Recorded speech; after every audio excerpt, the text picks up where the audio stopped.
Assalamualaikum warahmatullahi wabarakatuh. Alhamdulillah. Alhamdulillah rabbil alamin wa bihi nasta'in ala umurid dunya waddin. Allahumma shalli wa sallim ala sayyidina al-Mustafa Muhammad wa ala alihi wa sahbihi ajma'in. Subhanaka la ilma lana illa ma 'allamtana innaka antal alimul hakim wa la haula wa la quwwata illa billahil aliyyil azim. Amma ba'd.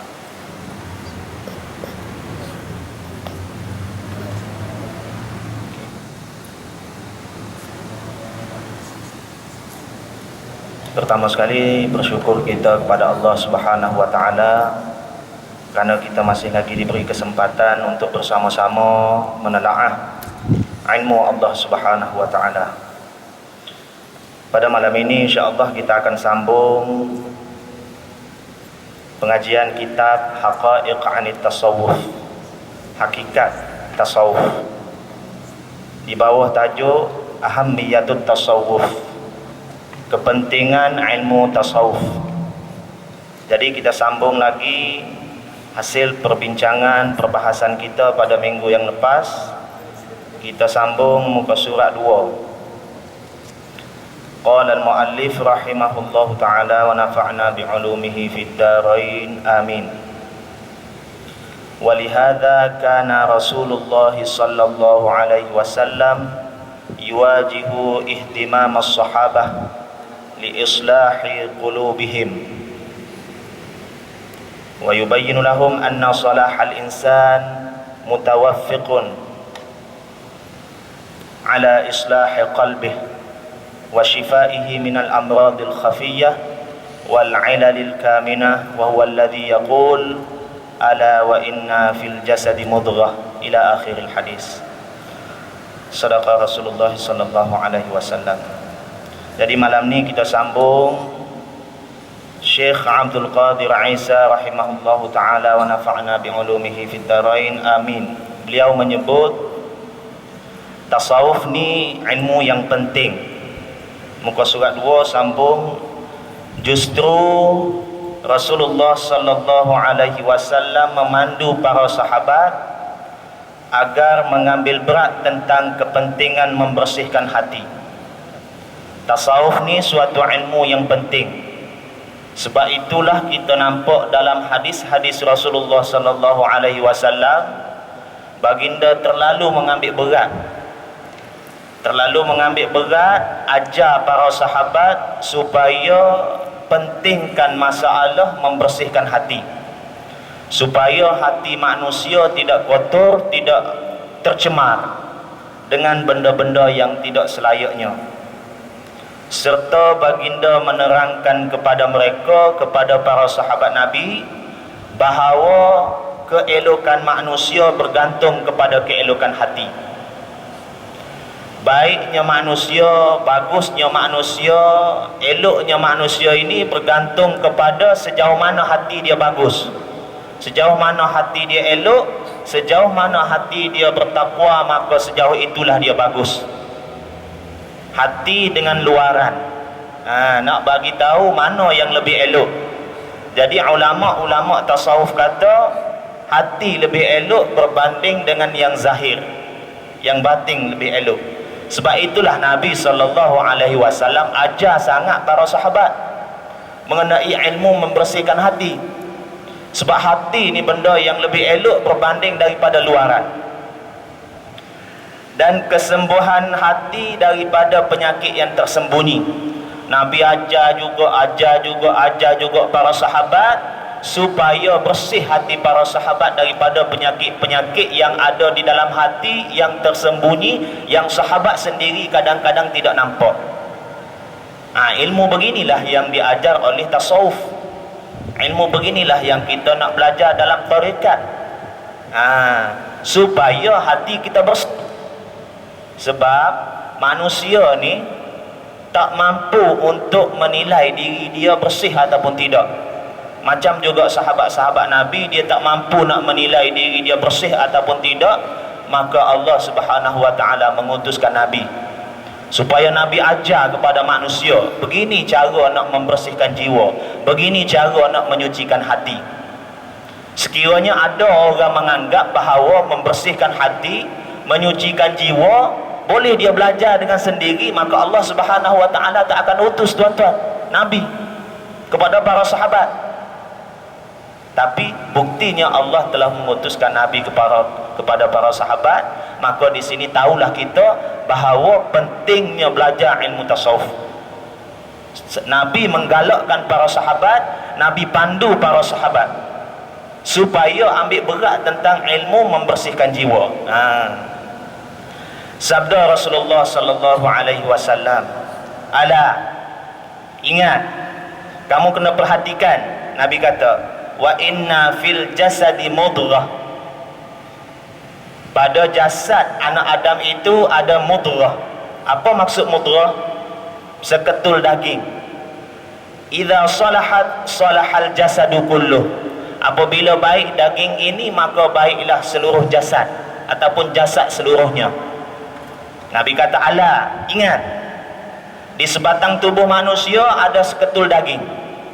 Kalau daging ni bagus, semua anggota tubuh badan manusia akan turut bagus.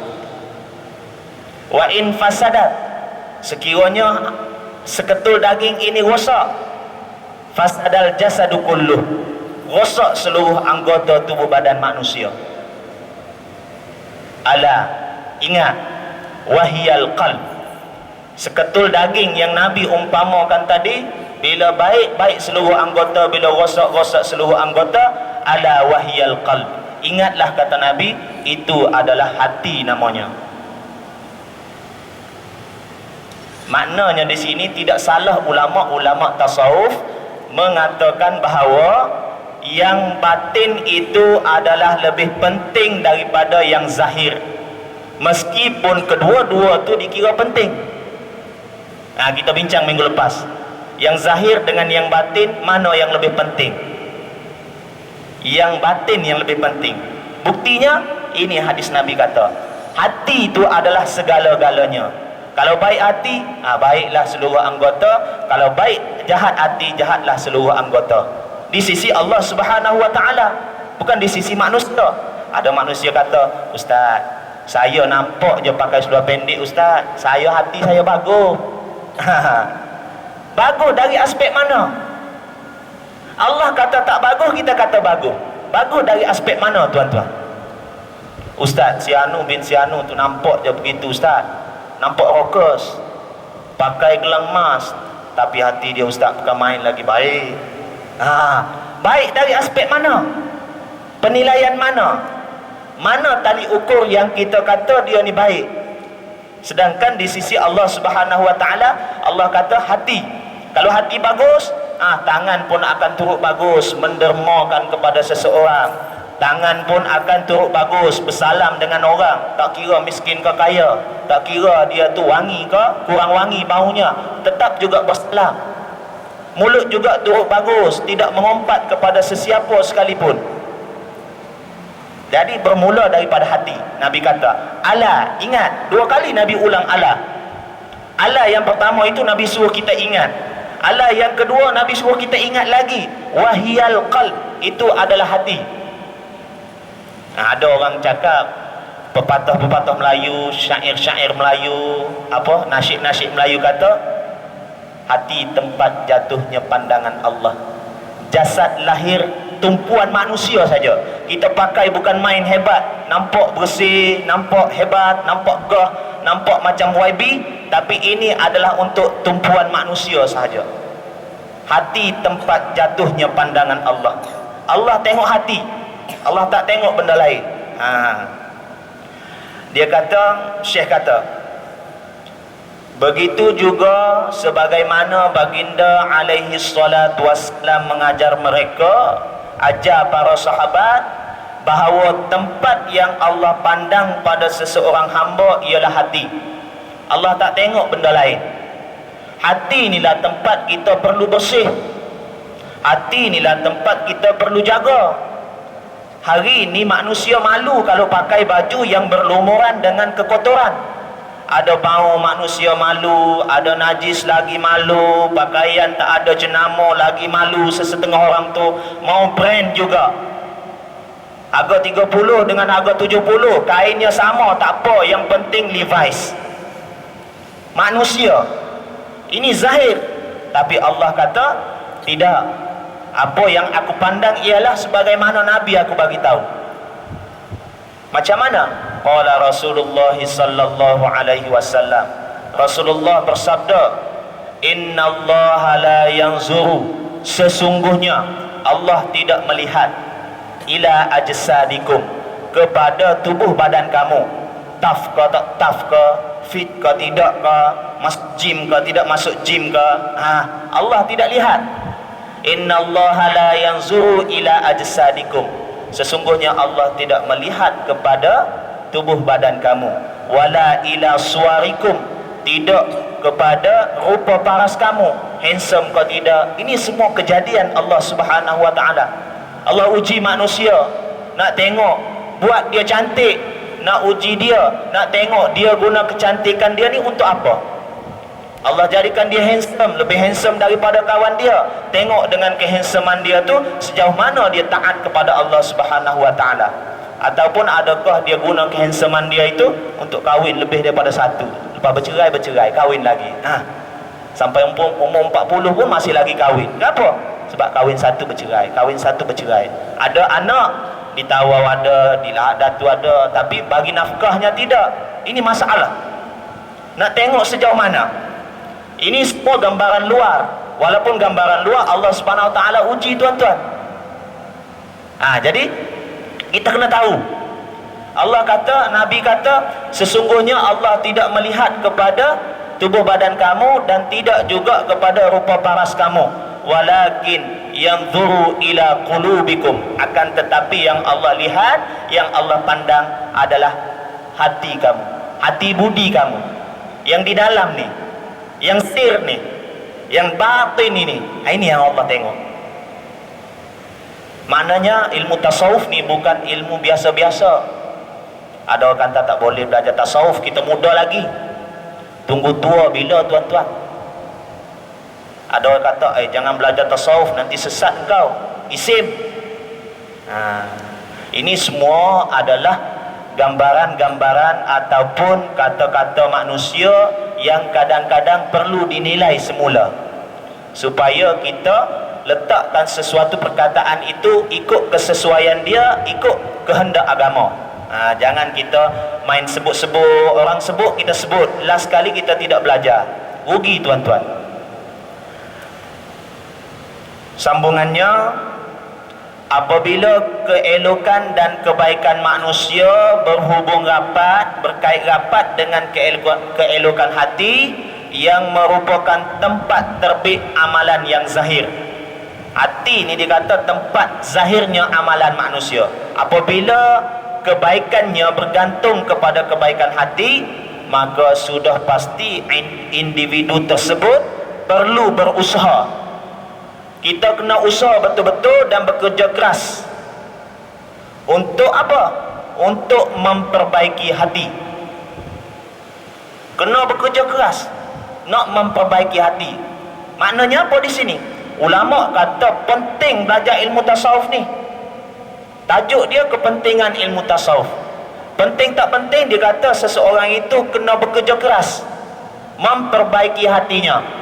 Kita tuan-tuan, kalau kita ada kereta tiba-tiba rosak, bila rosak kita nak pergi kerja tak boleh. Apa yang kita buat dengan kereta? Apa yang kita buat dengan motosikal? Mesti kita baiki. Kalau calar sikit, hati kita, aduh, baru saja beli Land Cruiser, calar sudah. Sakitnya hati aku. Tak tahu siapa yang calar. Itu baru calar kereta tuan-tuan. Ini hati kita bukan lagi calar, hati kita berkarat, hati kita hitam legam. Tapi bila masa kita mempelajari ilmu-ilmu yang membersihkan hati, ulama bagi tahu pada kita ilmu ni penting. Maka malam ni alhamdulillah kita sempat dengar, sempat belajar. Dia kata kita perlu berusaha dan bekerja keras untuk memperbaikinya. Caranya macam mana? Ada cara yang khusus di dalam ilmu tasawuf, ilmu tarikat. Dengan cara mengosongkan hati daripada sifat-sifat tercela yang ditegah oleh Allah Subhanahu wa taala daripada melakukannya, serta menghiasinya dengan sifat-sifat elok yang disuruh oleh Allah Subhanahu wa taala melakukannya. Syekh bagi tahu betul-betul. Tengok kalimah Syekh hebat, ya. Syekhina rahimahullah subhanahu wa taala. Dia kata apa dia? Cara nak membersihkan jiwa, mesti kosongkan dulu hati daripada benda-benda yang keji, ria, ambil letak di luar dulu. Angkuh letak di tepi dulu, di depan kita. Takabur letak di tepi kita, campak ke belakang dulu. Cara dia mengosongkan hati daripada penyakit-penyakit yang keji. Bila hati sudah kosong daripada penyakit yang tidak elok, barulah masukkan sifat-sifat mulia seperti mana akhlak Nabi SAW. Kenapa ulama bagi tahu cara begitu? Sebab dia tak boleh bercampur. Kalau bercampur dia tak bersih. Seumpama gelas ni tuan-tuan, kalau kita letak air Milo, kemudian kita ambil air masak, air putih, daripada air Milo tadi kita nak tukar dia supaya menjadi air yang putih bersih, kita masukkan air Milo. Masuk, kita tuang. Lama tuan-tuan untuk menjadikan air ini sebagai air yang bersih, air yang mutlak, suci dan boleh menyucikan. Air Milo tadi suci tapi tidak boleh menyucikan. Tak boleh nak buat istinja dengan air Milo. Nanti bersemut. Air ni kita nak membersihkan dia, nak bagi jadi air mutlak, kita cuah air mutlak, air Milo tadi nak bagi bersih, kita cuah air mutlak. Lambat nak jadi dia air mutlak. Sebab apa? Dia bercampur dulu lama, bercampur dia keluar. Dua-dua dia keluar ke satu jenis saja dia keluar? Air Milo saja keluar ke, ataupun air mutlak yang bercampur dengan air Milo tadi keluar juga dalam segelas air? Dua-dua dia keluar tuan-tuan. Yang ada di dalam ni pun apa dia? Dua-dua juga. Air Milo yang asalnya Milo, kemudian air yang baru dituang tadi, air mutlak tadi. Jadi yang keluar pun dua-dua, Milo pun keluar, yang air mutlak pun keluar, yang ada pun air Milo ada, air mutlak pun ada. Itu contoh air Milo. Kalau air najis sama tuan-tuan, yang keluar air najis ada, air mutlak ada, tapi bila bercampur jadi najis dua-dua. Yang ada dalam ni pun air mutlak ada, najis pun ada. Bila bercampur najis dengan mutlak, dua-dua jadi najis. Hati kita pun sama. Kita belajar tasawuf, ulama kata at-takhalli, kosongkan dulu hati ni daripada penyakit keji. At-takhalli qabla at-tahalli, sucikan dulu, bersihkan dulu sebelum dihiasi. Suci dulu sebelum dihiasi. Suci dulu hati dengan penyakit-penyakit, daripada penyakit-penyakit keji, kemudian barulah bersihkan dia daripada dengan penyakit-penyakit sifat-sifat terpuji. Baru betul. Kalau tidak, bila kita ada penyakit riya, angkuh, takabur, belajar membersihkan diri daripada penyakit riya, angkuh, takabur, tidak membersihkan hati, tidak letak di tepi penyakit-penyakit yang tak elok tadi. Kita belajar penyakit-penyakit yang elok, kemudian dia bercampur dalam hati. Bila bercampur dalam hati, yang ada dalam hati ini pun dua-dua, yang keluar pun dua-dua tuan-tuan, seumpama air tadi. Jadi lambat hati nak bersih.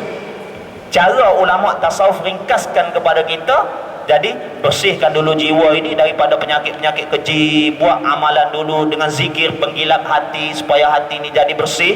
Seperti mana kita gilap kereta kita, lepas tu nak bagi dia berkilat. Bila hati kita berkilat dah daripada penyakit-penyakit kotor, baru kita masuk penyakit terpuji. Begini tuan-tuan, ini kita angkat tangan begini untuk benda lain. Bila minum power root, okey ke semalam? Okey. Kopi apa? Arabica. Jadi lain kita. Kalau hati kita buat begitu tuan-tuan, okey ke semalam belajar tasawuf? Okey. Ni baru puas hati. Okey ke semalam belajar tafsir? Okey. Sonok. Bagus, sedap. Jadi nampak perbezaan pengajian kita. Itu contoh saja tuan-tuan ya. Jangan marah saya. Nanti marah pula, gila kereta pun marah ustaz. Minum kopi pun marah. Bukan, saya tak marah tuan-tuan ya. Saya pun minum juga. Okey. Dikala itu hati menjadi sempurna lagi elok. Bila bersih daripada sifat-sifat kotor, masukkan dengan sifat-sifat terpuji, baru hati jadi elok. Dan tuannya pula termasuk dalam golongan yang berjaya, barulah berjaya tuan dia. Ayat Quran sebut, yauma la yanfa'u malun wala banun, pada hari yang tidak bermanfaat lagi harta manusia dan juga anak-anak, illa man atallaha biqalbin salim, kecuali mereka yang datang menghadap Allah dengan hati yang sejahtera. Sejahtera daripada apa? Daripada penyakit hati. Yang paling besar ialah syirik, yang kedua kufur, kemudian diikuti oleh kuncu-kuncunya tuan-tuan. Syirik, angkuh, takabur, minta puji, bangga, mencari jawatan. Itu semua di belakang. Jadi dia mengikuti. Jadi sifat-sifat ini akan hilang bila kita mempelajari tasawuf dengan cara-cara yang betul, ya, bukan dengan cara-cara yang sembarang, ya. Ada juga tasawuf, kita baca majalah, tasawuf ini tidak bagus, berasal daripada agama Hindu. Ada orang-orang yang tertentu yang menulis artikel-artikel begitu tanpa merujuk kepada pendapat-pendapat ulama terlebih dahulu. Itu salah tuan-tuan, ya. Kita kena perhatikan. Allah juga sebut, qad aflaha man zakkaha, beruntunglah sesiapa yang membersihkan jiwanya. Qad aflaha, sesungguhnya berjaya. Qad aflaha man zakkaha, sesiapa yang membersihkan jiwanya, hatinya yang di dalam. Allah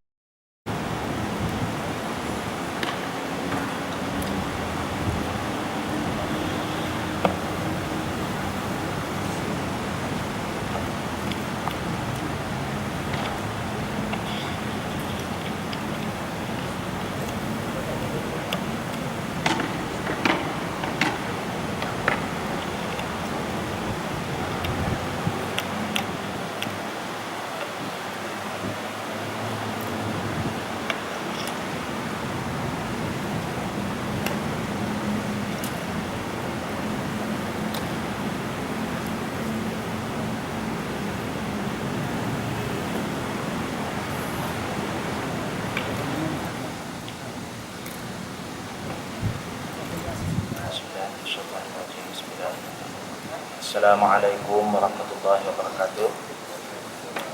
Alhamdulillah rabbil alamin, wa bihi nasta'in ala umurid dunya waddin. Allahumma shalli wa sallim ala sayyidina al-Mustafa Muhammad wa ala alihi wa sahbihi ajma'in. Subhanaka la ilma lana illa ma 'allamtana innaka antal alimul hakim, wa la hawla wa la quwwata illa billahil aliyyil azim. Amma ba'd.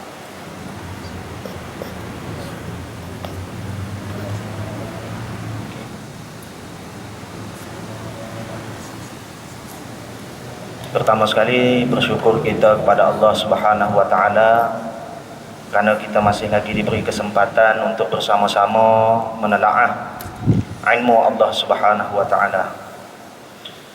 Pada malam ini insya-Allah kita akan sambung pengajian kitab Haqa'iq 'anit Tasawuf, hakikat tasawuf, di bawah tajuk Ahammiyatut Tasawuf, kepentingan ilmu tasawuf. Jadi kita sambung lagi hasil perbincangan perbahasan kita pada minggu yang lepas. Kita sambung muka surat 2. Qala al-muallif rahimahullahu ta'ala wa nafa'na bi'ulumihi fid darain amin. Walihada kana Rasulullah sallallahu alaihi wasallam yuwajihu ihtimam as-sahabah liislahi qulubihim wa yubayyinu lahum anna salahal insan mutawaffiqun ala islahi qalbihi wa shifaihi minal amradil khafiyyah wal ilalil kaminah, wa huwa alladhi yaqul ala wa inna fil jasadi mudghah ila akhiril hadis. Sadaqa Rasulullah sallallahu alaihi wasallam. Jadi malam ni kita sambung Syekh Abdul Qadir Isa rahimahullahu taala wa nafa'na bi ulumihi fid dharain amin. Beliau menyebut tasawuf ni ilmu yang penting. Muka surat 2 sambung, justru Rasulullah sallallahu alaihi wasallam memandu para sahabat agar mengambil berat tentang kepentingan membersihkan hati. Tasawuf ni suatu ilmu yang penting. Sebab itulah kita nampak dalam hadis-hadis Rasulullah sallallahu alaihi wasallam, baginda terlalu mengambil berat ajar para sahabat supaya pentingkan masalah membersihkan hati, supaya hati manusia tidak kotor, tidak tercemar dengan benda-benda yang tidak selayaknya. Serta baginda menerangkan kepada mereka, kepada para sahabat Nabi, bahawa keelokan manusia bergantung kepada keelokan hati. Baiknya manusia, bagusnya manusia, eloknya manusia ini bergantung kepada sejauh mana hati dia bagus, sejauh mana hati dia elok, sejauh mana hati dia bertakwa, maka sejauh itulah dia bagus. Hati dengan luaran, nak bagi tahu mana yang lebih elok. Jadi ulama-ulama tasawuf kata hati lebih elok berbanding dengan yang zahir, yang batin lebih elok. Sebab itulah Nabi SAW ajar sangat para sahabat mengenai ilmu membersihkan hati. Sebab hati ni benda yang lebih elok berbanding daripada luaran. Dan kesembuhan hati daripada penyakit yang tersembunyi. Nabi ajar juga para sahabat supaya bersih hati para sahabat daripada penyakit-penyakit yang ada di dalam hati yang tersembunyi, yang sahabat sendiri kadang-kadang tidak nampak. Ilmu beginilah yang diajar oleh tasawuf. Ilmu beginilah yang kita nak belajar dalam tarekat, supaya hati kita bersih. Sebab manusia ni tak mampu untuk menilai diri dia bersih ataupun tidak. Macam juga sahabat-sahabat Nabi, dia tak mampu nak menilai diri dia bersih ataupun tidak. Maka Allah Subhanahu wa taala mengutuskan Nabi supaya Nabi ajar kepada manusia, begini cara nak membersihkan jiwa, begini cara nak menyucikan hati. Sekiranya ada orang menganggap bahawa membersihkan hati, menyucikan jiwa boleh dia belajar dengan sendiri, maka Allah Subhanahu wa taala tak akan utus tuan-tuan Nabi kepada para sahabat. Tapi buktinya Allah telah mengutuskan Nabi kepada para sahabat. Maka di sini tahulah kita bahawa pentingnya belajar ilmu tasawuf. Nabi menggalakkan para sahabat, Nabi pandu para sahabat supaya ambil berat tentang ilmu membersihkan jiwa. Sabda Rasulullah sallallahu alaihi wasallam, ala, ingat, kamu kena perhatikan. Nabi kata, wa inna fil jasadi mudghah. Pada jasad anak Adam itu ada mudghah. Apa maksud mudghah? Seketul daging. Idza salahat salahal jasadu kulluh. Apabila baik daging ini, maka baiklah seluruh jasad ataupun jasad seluruhnya. Nabi kata, ala, ingat, di sebatang tubuh manusia ada seketul daging. Kalau daging ni bagus, semua anggota tubuh badan manusia akan turut bagus. Wa in fasadat, sekiranya seketul daging ini rosak, fasadal jasadu kulluh, rosak seluruh anggota tubuh badan manusia. Ala, ingat, wahiyal qalb, seketul daging yang Nabi umpamakan tadi, bila baik seluruh anggota, bila rosak seluruh anggota. Ala wahiyal qalb, ingatlah kata Nabi, itu adalah hati namanya. Maknanya di sini tidak salah ulama-ulama tasawuf mengatakan bahawa yang batin itu adalah lebih penting daripada yang zahir, meskipun kedua-dua tu dikira penting. Kita bincang minggu lepas, yang zahir dengan yang batin, mana yang lebih penting? Yang batin yang lebih penting. Buktinya ini hadis Nabi kata, hati itu adalah segala-galanya. Kalau baik hati, baiklah seluruh anggota. Kalau baik jahat hati, jahatlah seluruh anggota. Di sisi Allah Subhanahu wa taala, bukan di sisi manusia. Ada manusia kata, "Ustaz, saya nampak je pakai seluar pendek ustaz, saya hati saya bagus." Bagus dari aspek mana? Allah kata tak bagus, kita kata bagus. Bagus dari aspek mana tuan-tuan? Ustaz, si Anu bin si Anu tu nampak je begitu ustaz, nampak rockers, pakai gelang emas, tapi hati dia ustaz bukan main lagi baik. Baik dari aspek mana? Penilaian mana? Mana tali ukur yang kita kata dia ni baik? Sedangkan di sisi Allah Subhanahu wa taala, Allah kata hati. Kalau hati bagus, tangan pun akan turut bagus mendermakan kepada seseorang. Tangan pun akan turut bagus bersalam dengan orang, tak kira miskin ke kaya, tak kira dia tu wangi ke kurang wangi baunya, tetap juga bersalam. Mulut juga turut bagus, tidak mengumpat kepada sesiapa sekalipun. Jadi bermula daripada hati. Nabi kata, ala, ingat. 2 kali Nabi ulang ala. Ala yang pertama itu Nabi suruh kita ingat. Ala yang kedua Nabi suruh kita ingat lagi. Wahiyal qalb, itu adalah hati. Ada orang cakap pepatah-pepatah Melayu, syair-syair Melayu, nasyid-nasyid Melayu kata, hati tempat jatuhnya pandangan Allah. Jasad lahir tumpuan manusia saja. Kita pakai bukan main hebat, nampak bersih, nampak hebat, nampak gah, nampak macam YB, tapi ini adalah untuk tumpuan manusia sahaja. Hati tempat jatuhnya pandangan Allah. Allah tengok hati, Allah tak tengok benda lain. Dia kata, Syekh kata, begitu juga sebagaimana baginda alaihi salatu wassalam mengajar mereka, ajar para sahabat bahawa tempat yang Allah pandang pada seseorang hamba ialah hati.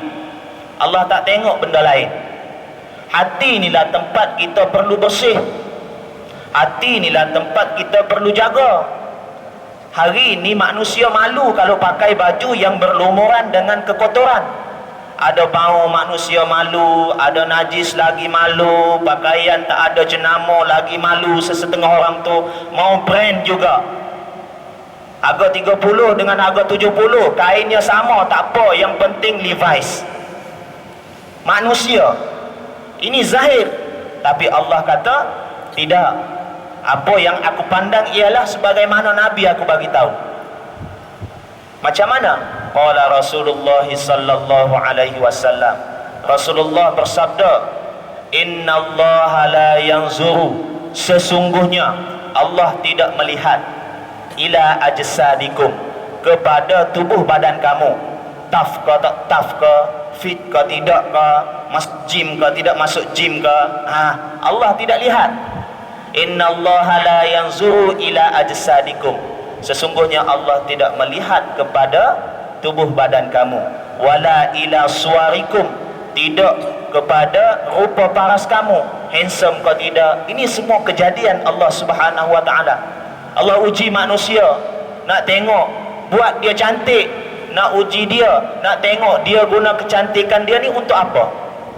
Allah jadikan dia handsome, lebih handsome daripada kawan dia. Tengok dengan kehandsomean dia tu sejauh mana dia taat kepada Allah Subhanahu wa taala. Ataupun adakah dia guna kehandsomean dia itu untuk kahwin lebih daripada satu, lepas bercerai kahwin lagi. Sampai umur 40 pun masih lagi kahwin. Kenapa? Sebab kahwin satu bercerai, kahwin satu bercerai. Ada anak ditawar ada, datu ada, tapi bagi nafkahnya tidak. Ini masalah. Nak tengok sejauh mana? Ini semua gambaran luar. Walaupun gambaran luar, Allah Subhanahu wa taala uji tuan-tuan. Jadi kita kena tahu.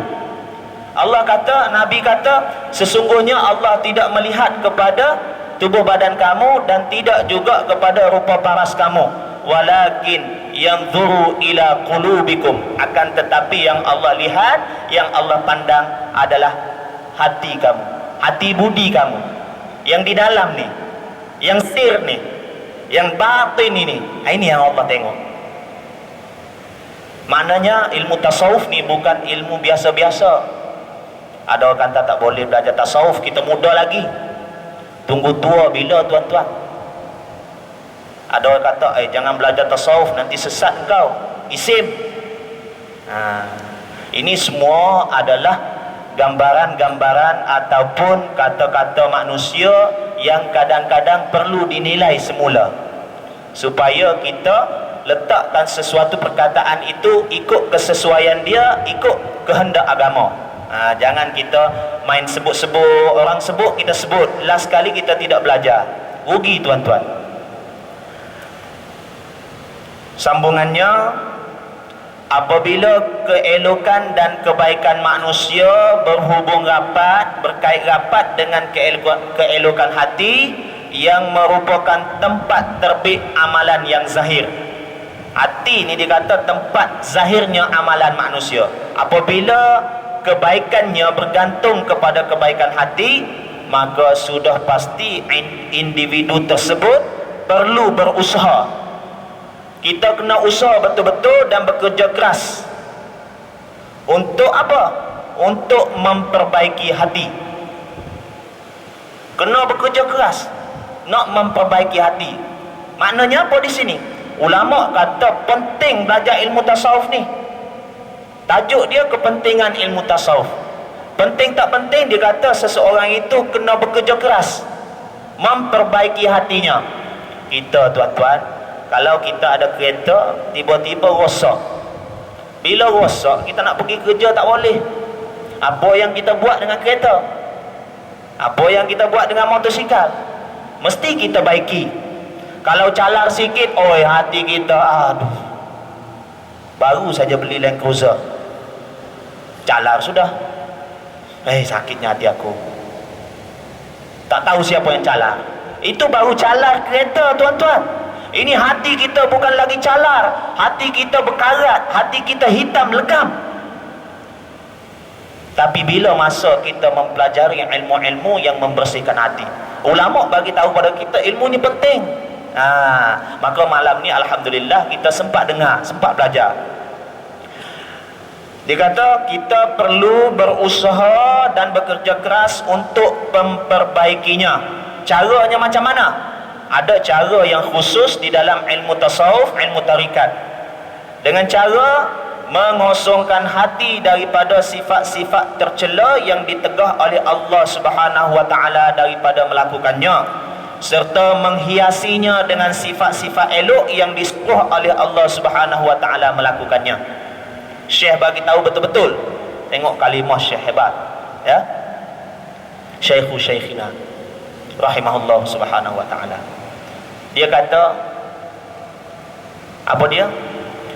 Cara nak membersihkan jiwa, mesti kosongkan dulu hati daripada benda-benda yang keji.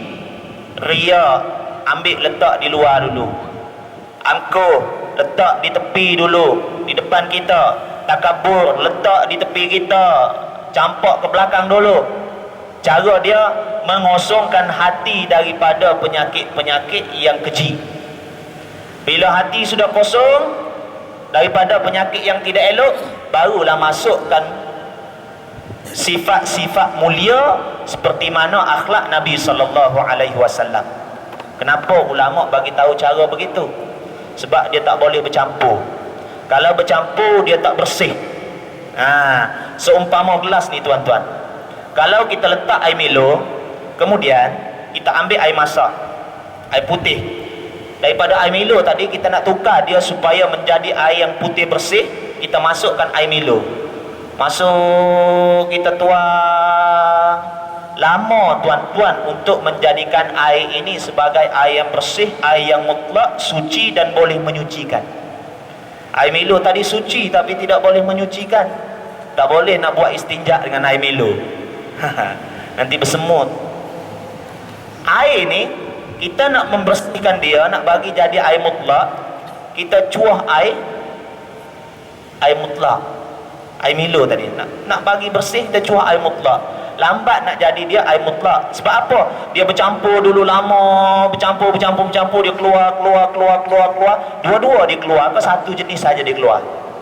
Air Milo saja keluar ke, ataupun air mutlak yang bercampur dengan air Milo tadi keluar juga dalam segelas air? Dua-dua dia keluar, tuan-tuan. Yang ada di dalam ni pun apa dia? Dua-dua juga. Air Milo yang asalnya Milo, kemudian air yang baru dituang tadi, air mutlak tadi. Jadi yang keluar pun dua-dua, Milo pun keluar, yang air mutlak pun keluar. Yang ada pun air Milo ada, air mutlak pun ada. Itu contoh air Milo. Kalau air najis sama, tuan-tuan. Yang keluar air najis ada, air mutlak ada. Tapi bila bercampur jadi najis dua-dua. Yang ada dalam ni pun air mutlak ada, najis pun ada. Bila bercampur najis dengan mutlak, dua-dua jadi najis. Hati kita pun sama. Kita belajar tasawuf, ulama kata at-takhalli, kosongkan dulu hati ni daripada penyakit keji. At-takhalli qabla at-tahalli, sucikan dulu, bersihkan dulu sebelum dihiasi. Suci dulu sebelum dihiasi. Suci dulu hati dengan penyakit-penyakit, daripada penyakit-penyakit keji, kemudian barulah bersihkan dia daripada dengan penyakit-penyakit sifat-sifat terpuji. Baru betul. Kalau tidak, bila kita ada penyakit riya, angkuh, takabur, belajar membersihkan diri daripada penyakit riya, angkuh, takabur, tidak membersihkan hati, tidak letak di tepi penyakit-penyakit yang tak elok tadi. Kita belajar penyakit-penyakit yang elok, kemudian dia bercampur dalam hati. Bila bercampur dalam hati, yang ada dalam hati ini pun dua-dua, yang keluar pun dua-dua, tuan-tuan. Seumpama air tadi. Jadi lambat hati nak bersih. Cara ulama tasawuf ringkaskan kepada kita, jadi bersihkan dulu jiwa ini daripada penyakit-penyakit keji. Buat amalan dulu dengan zikir penggilap hati, supaya hati ini jadi bersih.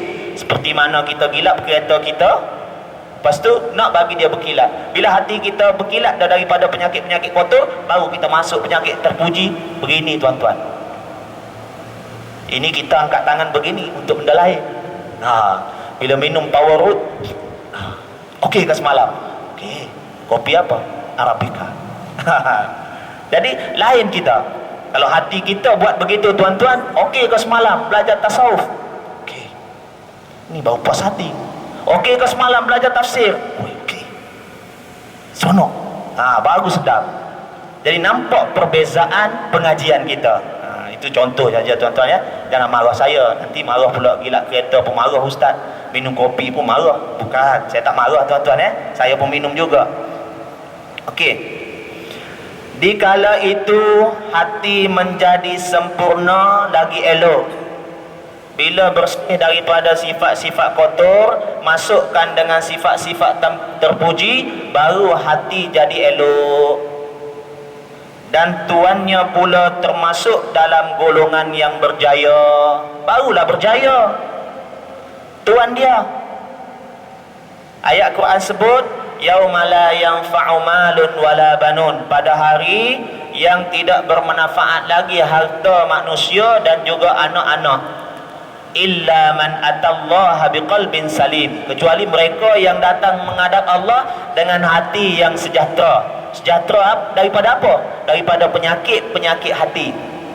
Yang paling besar ialah syirik, yang kedua kufur, kemudian diikuti oleh kuncu-kuncunya, tuan-tuan. Syirik, angkuh, takabur, minta puji, bangga, mencari jawatan. Itu semua di belakang.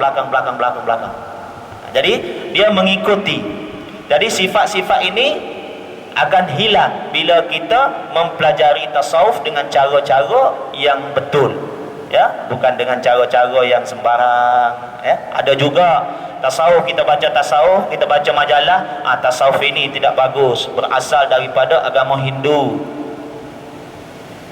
Ada orang-orang yang tertentu yang menulis artikel-artikel begitu tanpa merujuk kepada pendapat-pendapat ulama terlebih dahulu. Itu salah, tuan-tuan, ya. Kita kena perhatikan. Allah juga sebut, qad aflaha man zakkaha, beruntunglah sesiapa yang membersihkan jiwanya. Qad aflaha, sesungguhnya berjaya.